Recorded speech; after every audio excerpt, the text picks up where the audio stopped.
Hey, what up, y'all? I got breaking news, breaking news, breaking news. Shout out to Anton Daniels for this. News.com. I appreciate you guys for continuing to rock with me. Karmelo Anthony and Austin Metcalf has basically taken over the internet, in addition to several other things. But Karmelo Anthony is a 17-year-old that basically got into it with a twin brother. The guy who died, or the young man who died, his name was Austin Metcalf, and they were at a track meet. And apparently, he stabbed. It's already known that he stabbed Austin Metcalf. Austin Metcalf died, and then it turned into this big thing that basically people made it a racial issue. And so now they're trying to figure out exactly what's going on as far as the defense, and they raised a bunch of money, and we're going to get into that in a second. But Karmelo Anthony is basically being charged for first-degree murder, and he's facing life in prison. They are charging him as an adult. Let me say that one more time. 17-year-old. They're charging him as an adult, and he's facing life in prison, and it's a possibility he won't even get paroled if convicted. If convicted, I want to say that because I do believe in the justice system. If convicted, then he won't even face the possibility of parole until he's about 57 years old. That is 40 years. 40 years. Now, I believe he's already out on bail so that he can prepare his defense. And let me just deep dive into this a little bit, and then we're going to go into how much money was being raised for him. It says, according to several different reports, 17-year-old Karmelo Anthony is being charged with first-degree murder as an adult in Texas under state law and the murder of 17-year-old Austin Metcalf. Anthony, who claims self-defense, now faces life in prison if convicted. As we previously shared on on April 2nd, police arrested Anthony, charging him with first-degree murder for allegedly killing Metcalf. The football and track star died in his twin brother Hunter Metcalf's arms during an incident at a track meet where the boys' schools both met in Texas. Anthony claims he was told he was sitting in the wrong seat, and then things escalated quickly. And then it goes on to say that he's facing mandatory life in prison. In the recent news, it's been confirmed that Karmelo Anthony will be tried as an adult under Texas state law. The report is that he is to be considered an adult during Texas's criminal justice proceedings. He's being prosecuted under Texas's concurrent jurisdiction laws, often referred to as the prosecutor direct file laws. It goes on to explain that by these laws, prosecutors can charge minors as adults without judicial oversight. And it also adds that it disproportionately affects black and brown youth accused of serious crimes like homicide in 12 states and Washington, D.C. So before we continue to deep dive into this and before we go into it, let me just say that it's unfortunate.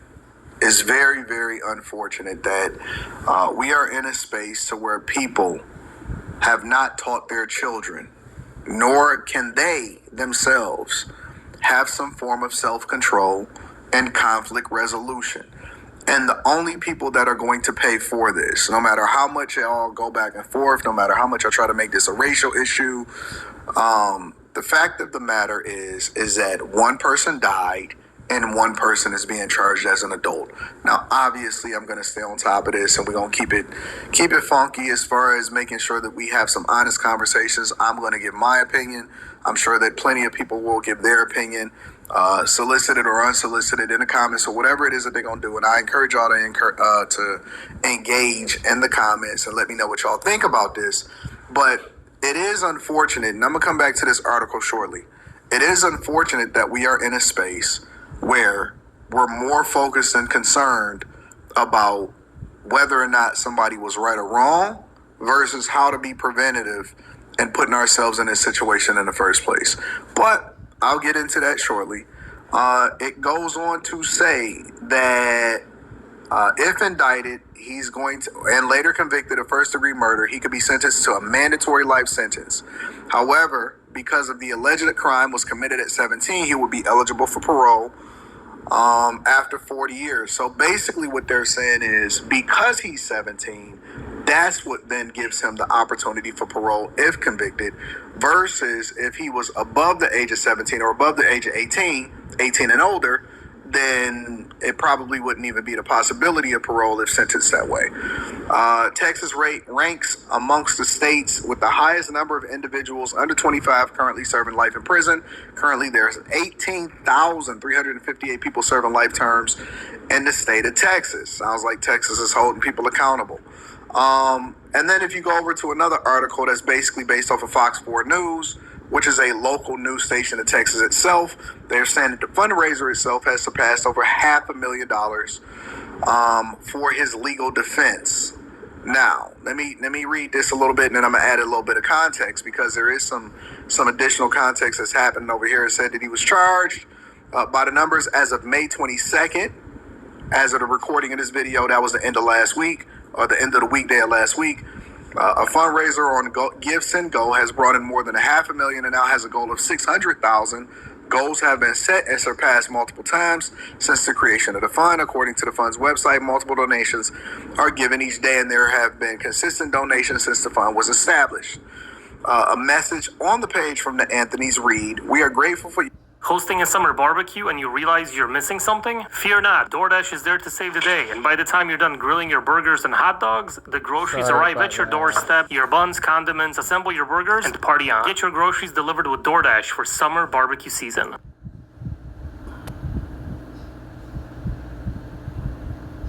From the #1 rated brand in cordless outdoor power, the Ego zero-turn riding mower with E-steer technology drives like a car, turns on a dime, delivering ultimate control with the precision of a steering wheel. It's weather resistant, and with 22 horsepower, it cuts up to 2.5 acres on a single charge. Powered by Ego's patented 56-volt arc lithium battery technology, the same batteries used on all Ego tools. Find an Ego retailer near you.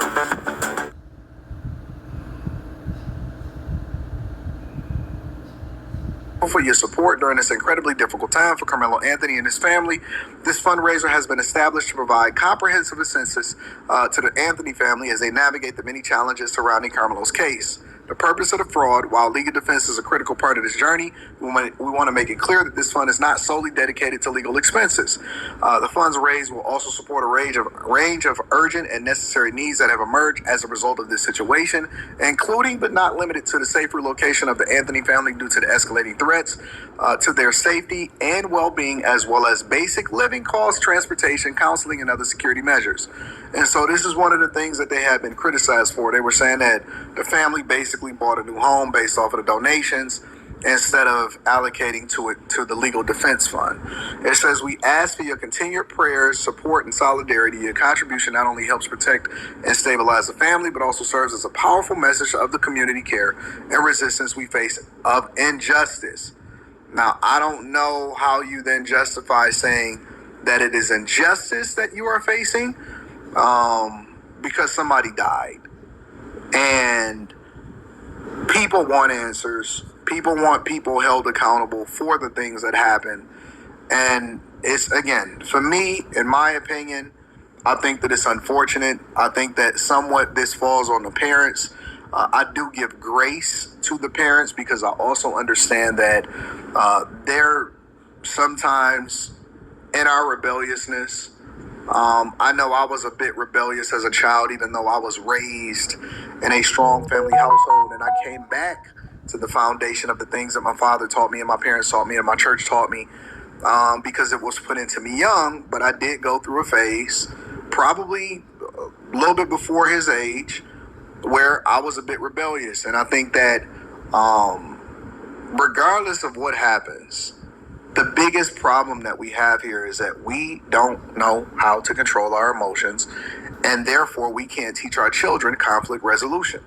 And the person that is going to pay for it was the son that died, right? Because that was a father, and the children are the ones that suffer for the sins of their parents. I squarely place the responsibility on you to teach your children to not carry knives at school. I think that this subject has already been, it has been mined out. People have given their opinions on what should have happened and who could have did what and whether there's a racial element to it. I don't like the whole racial element to it. I don't like the fact that every time it's a black person or it's a white person that gets into a confrontation, of the opposite or of another race or with another race, that we automatically claim racism. It all automatically becomes a race war. That's not cool. But let me know what y'all think. Do you think that he should be charged as an adult? Do you think that he should be charged at all? And do you think that there's still a racial component that is bubbling over and that he will get off? Let me know what y'all think. Make sure y'all tap into the Patreon. Link is in the description. Also, Teach Hanley, 40% off your first order, 20% off life. I love y'all. Appreciate you. I'll holler at you guys later. Peace.